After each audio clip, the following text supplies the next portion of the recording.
If you spend enough time studying physics or engineering, you will inevitably run into a circuit diagram that feels like a trap. Take a look at this handwritten diagram. We have a diamond-shaped bridge circuit, and our goal is to find the equivalent resistance between points A and B. To know what kind of problem we are dealing with, we first check for balance. If we multiply the resistors on the opposite branches, 1 ohm times 2 ohms, and compare it to the other path, 1 ohm times 1 ohm, the results are unequal. That means this is an unbalanced Wheatstone bridge, and current will actively flow through that middle 1 ohm resistor.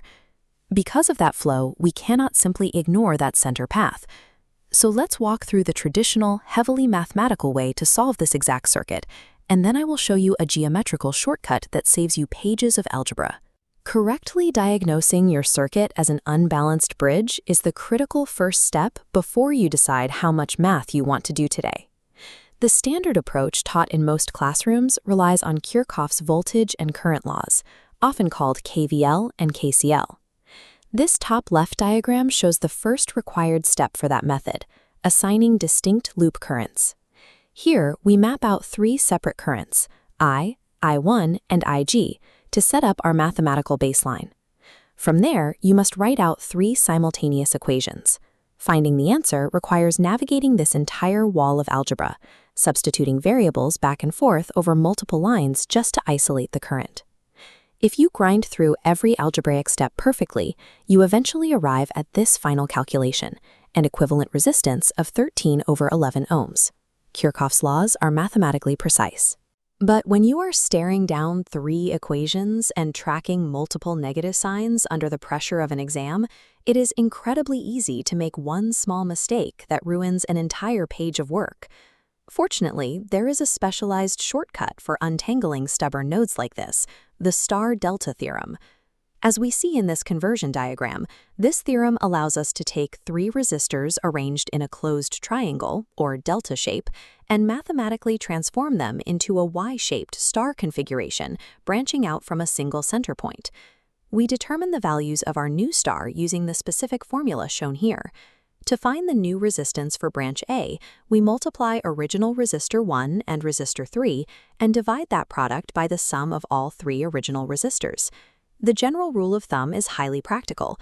Multiply the 2 adjacent resistors touching the node you are converting and divide by the total sum of the delta loop. By swapping a closed loop for an open central node, you break an unyielding maze into basic series and parallel paths. Looking at this isolated subcircuit labeled solution, we can identify a clear delta shape formed by the 3 1 ohm resistors between nodes A, C, and D. Let's apply our rule to this section. Since all 3 original resistors are 1 ohm, we multiply 1 times 1 for the top and divide by the total sum of 1 plus 1 plus 1 for the bottom. That calculation leaves us with exactly 1/3 of an ohm for each of the newly created internal branches.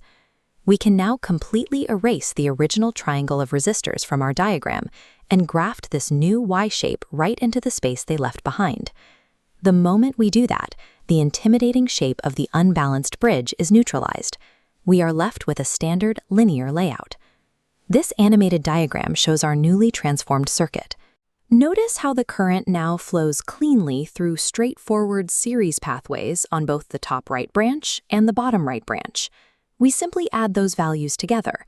The top branch is 1/3 plus 1, resulting in 4/3. The bottom branch is 1/3 plus 2, resulting in 7/3. Because these 2 simplified branches share the exact same start and end nodes, they sit perfectly parallel to one another. Using the standard product over sum rule for parallel resistors, we multiply 4/3 by 7/3 and divide by their sum. That collapses the parallel section into a single equivalent resistance of 28 over 33 ohms. Finally, as the calculation at the bottom right shows, we add that 28 over 33 to our initial 1/3 ohm resistor, which converts to 11 over 33. That totals 39 over 33, simplifying cleanly down to 13 over 11 ohms. By taking a moment to strategically reshape the circuit geometry, we walked a clean, direct path straight to the solution. Both entirely different approaches reach the exact same mathematical destination, 13 over 11 ohms. But when you compare the two paths side by side, the brute force of Kirchhoff's laws requires relentless, dense equations. The star-delta method requires just one geometric conversion, followed by basic addition. As the red handwritten text at the bottom of these notes asks, which method do you prefer, the algebraic loop equations or the star-delta shortcut? Let us know in the comments. The next time you sit down with a difficult homework assignment, scan your schematic for hidden delta shapes before you automatically start writing out Kirchhoff equations. True engineering efficiency means knowing you can solve a problem by brute force, but actively choosing the tool that saves time and energy.